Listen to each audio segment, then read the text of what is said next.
श्रीवर्धनची ग्रामदेवता आई सोमजाई देवीचा रथोत्सव सोहळा मोठ्या उत्सवात संपन्न होत असतो।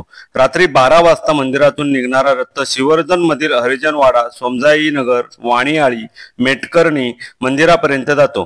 तेथून नवी पेठ, कुंभारवाडा, बाजारपेठ, कसबापेठ मार्गाने गणेशआळी येथील गणपती मंदिरापर्यंत गेल्यानंतर पुन्हा सोमजाई मंदिरात रथाची सांगता होते। यावेळी भाविक मोठ्या प्रमाणात आपली हजेरी लावत असतात। यावेळी प्रत्येक जण आपल्या ग्रामदेवतेची ओटी भरताना दिसून येतो व आशीर्वाद घेत असतो।